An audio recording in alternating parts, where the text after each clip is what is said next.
America की मुश्किल किसी एक मोर्चे तक सीमित नहीं है। यूक्रेन के इस महाजंग में भले ही वो सीधे सीधे नहीं लड़ रहा, लेकिन एक मोर्चा ऐसा है जहां वॉर हुई तो उसे खुद ही इस जंग में उतरना पड़ सकता है। दरअसल ईरान अपना अब तक का सबसे खतरनाक हथियार लॉन्च करने वाला है। इसकी जानकारी खुद ईरान के एक बड़े अधिकारी ने दी। ईरान के इस ऐलान के बाद से अमेरिका से इजराइल तक हड़कंप मच गया है। अमेरिका को पश्चिमी एशिया में अपने सैन्य अड्डों की सुरक्षा की चिंता सताने लगी है और इन्हें महफूज रखने के लिए जो बाइडेन किसी भी हद तक जा सकते हैं। ऐसे में पूरी दुनिया अब इसे लेकर चर्चा कर रही है कि क्या दुनिया में युद्ध का एक और मोर्चा यहां खुलने वाला है।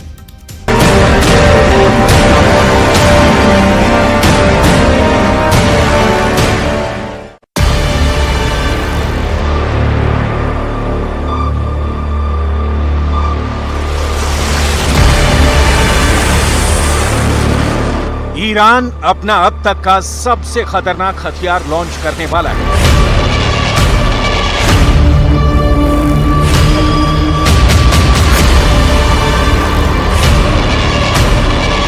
ईरान अपना सबसे बेहतरीन हथियार दुनिया को दिखाने वाला है।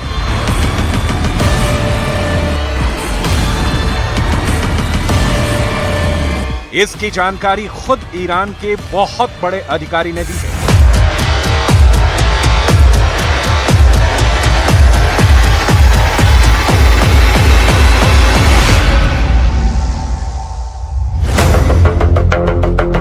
ईरान के इस अफसर की बात हमेशा 100% सच साबित हुई है। ईरान के इस बड़े अधिकारी का दावा कभी खोखला साबित नहीं हुआ और यही वजह है कि इस अधिकारी के दावे के बाद से इजराइल से लेकर अमेरिका तक हड़कंप मचा है। ईरान के दावे से अमेरिका डरा हुआ है, उसे खाड़ी में अपने अड्डों पर खतरा नजर आ रहा है। ईरान के दावे से इजराइल डरा हुआ है, उसे लग रहा है कि इस बार ईरान कोई ऐसी मिसाइल दिखाएगा जो पूरे इजराइल को भस्म कर देगी। ईरान के दावे से अमेरिका के नेटो वाले दोस्त भी दहशत में हैं। ऐसा क्यों कहा जा रहा है, इसकी तह तक जाएंगे तो ईरान के बहुत ही खतरनाक मंसूबों का पता चलेगा। ईरान के जिस अधिकारी ने नए हथियार का जिक्र किया है, उसके दावे की सबसे ज्यादा चर्चा ब्रिटेन में हो रही है। पश्चिमी देशों की सेनाएं इस सवाल का जवाब जानना चाहती हैं। क्या ईरान हवाई टारगेट को तबाह करने वाला हथियार लॉन्च करने वाला है? क्या ईरान जमीन से लॉन्च करने वाला हथियार दुनिया को दिखाने वाला है? ये मिसाइल है या फिर कोई ड्रोन? क्या ईरान समंदर में दुश्मन पर अटैक करने वाला नया हथियार दिखाकर अपनी धाक बढ़ाना चाहता है? सवाल बहुत से हैं और जवाब सिर्फ ईरान के पास है।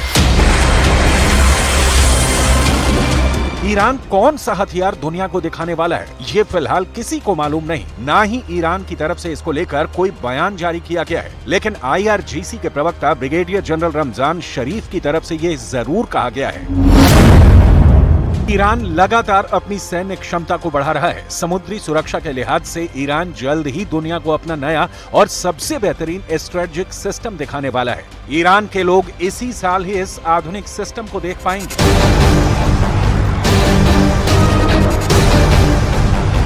ईरान को हल्के में लेना अब तक पश्चिमी देशों की गलती साबित हुई है। ईरान बहुत बड़ी ड्रोन पावर है, ये सभी जानते हैं। उसके पास शाहिद जैसे खतरनाक सुसाइड ड्रोन है। पूरी दुनिया ईरान की ड्रोन पावर यूक्रेन युद्ध में भी देख चुकी है। ईरान के दिए ड्रोन से कैसे पुतिन की फौज ज़ेलेंस्की के गढ़ में धमाका कर रही है, ये भी सबने देखा है।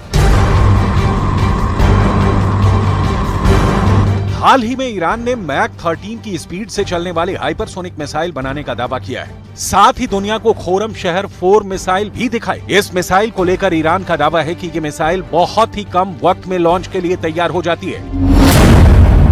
इस मिसाइल की रेंज 2000 किलोमीटर है। इस मिसाइल का ऐलान करते हुए ईरान ने अमेरिका और इजराइल को सीधी धमकी दी। इस मिसाइल की रेंज में पूरा इजराइल आता है, तो उसकी ये मिसाइल पश्चिम एशिया, खासकर फारस की खाड़ी क्षेत्र में मौजूद अमेरिका के किसी भी सैन्य ठिकाने को तबाह कर सकती है।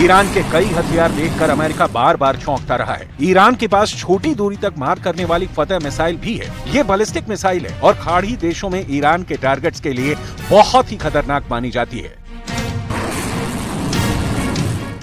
ईरान जानता है कि उसकी दुश्मनी इजराइल और अमेरिका जैसे बहुत ही शक्तिशाली देशों से है। एक तरफ अमेरिका है जिसकी सेना दुनिया में सबसे ज्यादा ताकतवर है, तो दूसरी तरफ इजराइल है जिसकी सेना आधुनिक हथियारों से लैस है। ऐसे में इन दोनों देशों से टक्कर लेने के लिए उसे अपनी सेना की ताकत को लगातार बढ़ाते रहना होगा। फिलहाल ईरान की सैन्य ताकत की बात करें तो उसके पास 5.25 लाख की आर्मी है, उसके पास करीब 500 फाइटर जेट हैं, ईरान के पास करीब 400 छोटे बड़े पानी के जहाज और फास्ट बोट हैं, ईरान के पास 3700 टैंक हैं।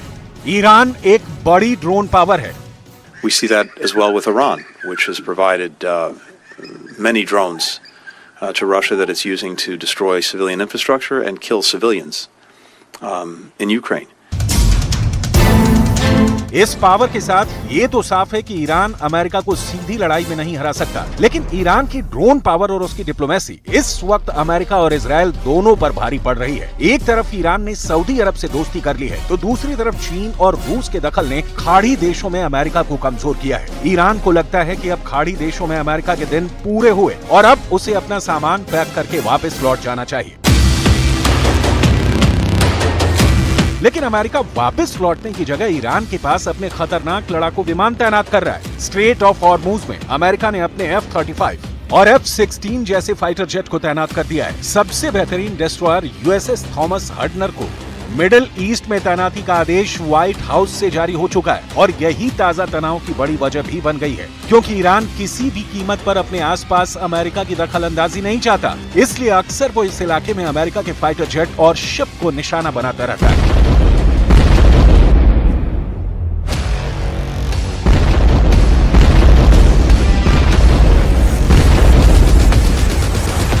ये वीडियो 5 जुलाई का है। इसमें साफ नजर आ रहा है कि स्ट्रेट ऑफ हॉर्मुज से ऑयल टैंकर गुजर रहा है, तभी इसके पास कमांडोज से भरी बोट आ जाती है। अमेरिका का कहना है कि उसके 2 oil tanker gulf of Oman से गुजर रहे थे, तभी ईरान की नेवी ने उस पर हमला कर दिया।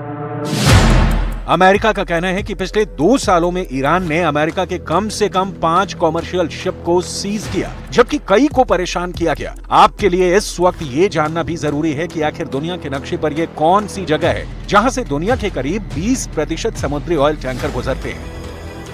स्ट्रेट ऑफ हॉर्मुज ये एक ऐसा बेहद छोटा रास्ता है जहां से आधी दुनिया का तेल व्यापार होता है। कई देशों के लिए तेल इसी हिस्से से होकर ट्रांसपोर्ट किया जाता है, साथ ही दूसरे कई तरह के व्यापार भी इस रास्ते से होते हैं। स्ट्रेट ऑफ हॉर्मुज संयुक्त अरब अमीरात और ईरान के बीच एक संकरा समुद्री रास्ता है, जिसे युद्ध के हालात में ईरान कब्जा करके बंद कर सकता है। यही अमेरिका का सबसे बड़ा डर है। 160 किलोमीटर लंबे स्ट्रेट ऑफ हॉर्मुज का रास्ता फारस की खाड़ी को ओमान की खाड़ी और अरब सागर से जोड़ता है। इस रास्ते की एक जगह चौड़ाई तो महज 39 किलोमीटर रह जाती है, जहां से दोनों ओर से आते जाते जहाज गुजरते हैं। इस रास्ते पर ईरान का दबदबा है। Does need to reassure Iran's Arab neighbors that they can be cautious in re-embracing Tehran and that they need to view Iran's overtures with suspicion and continue to rely on the United States. Straight of Hormuz में Iran America और उसके साथी देशों के commercial ship ही नहीं बल्कि उसकी महाबली नौसेना को भी अक्सर परेशान करता है। दोनों के बीच बहुत दादागिरी देखने को मिलती है। ईरान अमेरिका की नौसेना को यहाँ अपने लिए खतरा मानता है। यही वजह है कि अपने जहाजों को सुरक्षित पैसेज देने के लिए अमेरिका अपना सबसे खतरनाक लड़ाकू विमानों को यहाँ तैनात करने का फैसला किया। तो वहीं अमेरिका से टक्कर लेने के लिए और दुनिया के नक्शे पर अपनी धाक जमाने के लिए ईरान लगातार अपने हथियार गोदाम को बढ़ा रहा है।